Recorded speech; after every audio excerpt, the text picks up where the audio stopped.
Salah satu tanda sebuah brand HP mau launching produk flagship terbarunya adalah beredarnya sampel-sampel foto yang harusnya bikin kita terkesima dan bilang wow, tapi akhirnya malah bikin skeptis karena terlihat tidak realistis. Sampel-sampel foto yang berusaha terlihat keren, padahal kita tahu kalau itu diedit secara proper, dilakukan di tempat-tempat keren dan eksotis yang jauh dari keseharian user dan menggunakan kamera HP yang mungkin di-rigging dengan alat-alat lain. Ini mengundang pertanyaan di diri gue, kenapa sih promotional material dari sebuah brand smartphone yang mau meng-highlight fitur kamera nggak bisa menampilkan foto yang dalam tanda kutip biasa aja? Adegannya dekat dengan keseharian, konsep fotonya juga biasa, nggak lebay, dan diambil oleh orang biasa aja. Dan tiba-tiba gue pun teringat dengan salah satu campaign yang paling keren yang pernah dijalankan oleh Apple yang bertahan hingga sekarang. Campaign yang berjudul Shot on iPhone. Kita akan bahas setelah opening berikut. Di channel ini gue upload konten apapun yang gue suka. Subscribe dan nyalain lonceng notifikasi jadi gak ketinggalan video berikutnya.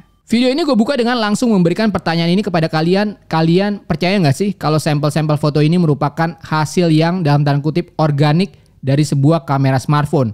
Dalam arti bahwa ini adalah hasil jepretan langsung dari kamera tanpa editan apapun. Bahwa ini adalah kualitas kamera yang akan benar-benar kalian dapatkan dari smartphone kamera ini dan kalian bisa mereplika kualitas seperti ini di skenario daily kalian. Gue pengen dengar pendapat kalian, silakan tulis di kolom komentar di bawah. Sebagai praktisi komunikasi marketing, gue sepenuhnya mengerti bahwa ini hanyalah sebuah promotional material terkait dari campaign sebuah brand smartphone. Di mana sebuah materi komunikasi memang seharusnya terlihat keren dan representatif, aspirational, dan mewakili brand image. Yes, I get it. Masalahnya adalah image yang ditampilkan di materi tersebut adalah hasil dari spesifikasi dan fitur yang ditawarkan oleh brand dan akan digunakan oleh user juga. Emang yakin kualitas image yang sama dengan materi promosi tersebut juga bisa didapatkan oleh user yang menggunakan smartphone tersebut? Ini sebenarnya masalah menampilkan sesuatu yang overpromise atau enggak aja sih.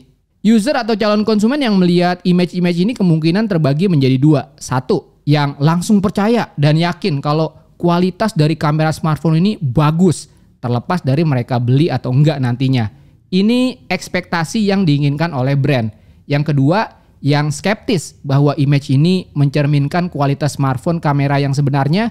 Dan hasil foto yang wow ini sebagian besar adalah hasil dari faktor lain selain dari kamera smartphone ini. Misalnya lokasi yang bagus, edit di post production, atau memang dilakukan oleh seorang profesional dengan tambahan alat-alat profesional.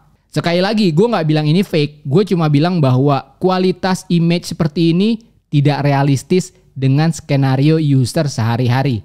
Menurut gue ini adalah problem klasik brand smartphone yang mau jualan sektor kameranya. Mereka trying too hard buat jualan kameranya dengan spesifikasi yang gimmick dan gak esensial. Itu akhirnya kenapa sekarang sebagai konsumen kita disuguhkan dengan megapixel wars. Brand A ngeluarin 100 megapiksel. Tahun berikutnya brand B gak mau kalah, ngeluarin 200 megapiksel. Seolah-olah makin besar megapiksel, hasil kameranya juga semakin bagus. Ditambah lagi dengan menampilkan hasil-hasil kamera yang jatuhnya malah lebay dan gak realistis untuk skenario pakai sehari-hari.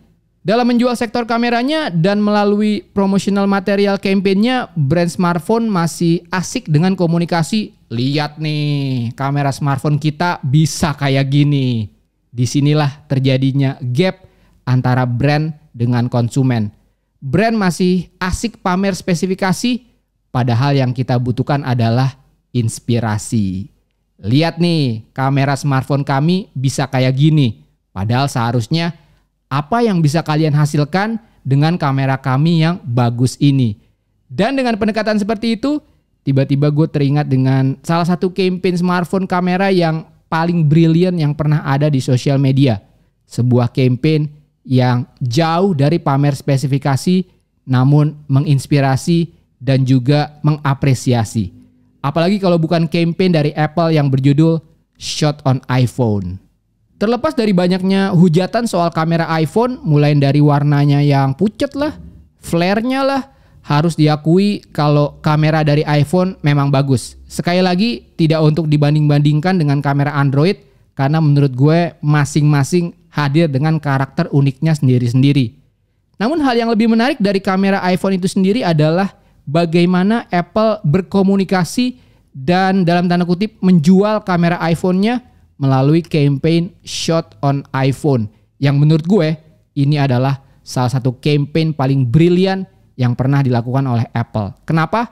Pertama, Apple melakukan diferensiasi dengan menjauh dari megapixel war dan jualan spesifikasi, sebagaimana yang dilakukan oleh brand-brand Android. Alih-alih jualan ratusan megapiksel atau fitur-fitur gimmick untuk menarik minat calon konsumen, melalui campaign Shot on iPhone, seolah-olah Apple cuma bilang, coba deh foto-foto kalian yang bagus dan diambil menggunakan iPhone itu, kalian kasih hashtag Shot on iPhone. Nanti kalau bagus, bakalan kita pajang. Menurut gue poin pertama ini aja udah membuktikan kalau Apple itu pertama percaya dengan kemampuan produknya sendiri tanpa harus jualan spesifikasi yang cuma gimmick.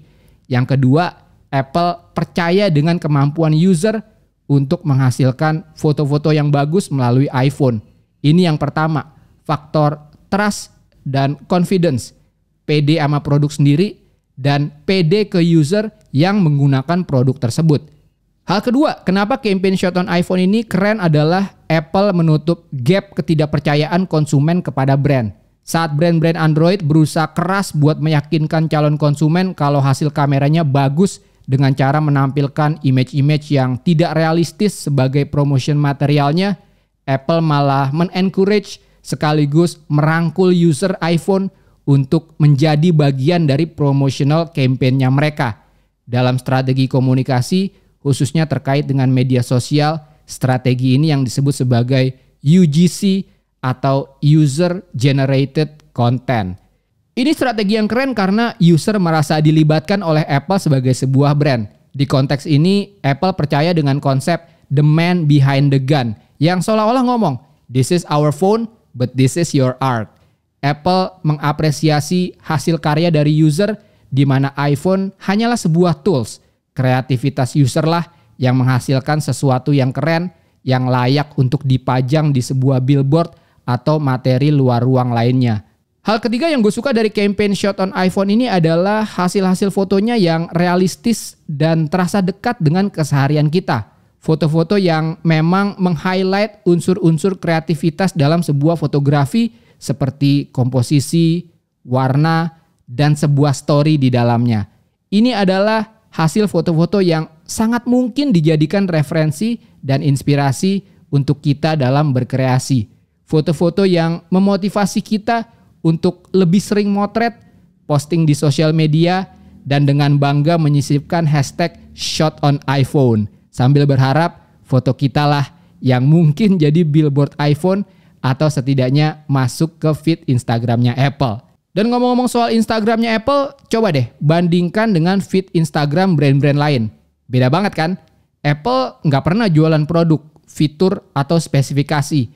Apple konsisten menampilkan lifestyle, imagery, dan juga story. Dan tidak lupa untuk mengajak kita menjadi bagian dari story tersebut. Lihat aja deskripsi di akun Instagram Apple yang bertuliskan "Everyone has a story to tell. Tag Shot on iPhone to take a part." Mantap. Nah, segitu ya video singkat kali ini. Bagaimana menurut kalian tentang campaign Shot on iPhone ini? Atau kalian sebagai pengguna iPhone, apa experience kalian dalam menggunakan kamera iPhone? Tulis di kolom komentar. Seperti biasa, klik like kalau kalian suka video ini, dislike aja kalau nggak suka. Follow Instagram gue Tangan Belang, cek link di deskripsi untuk informasi lebih lanjut tentang video ini. Thanks for watching, I'll see you next time.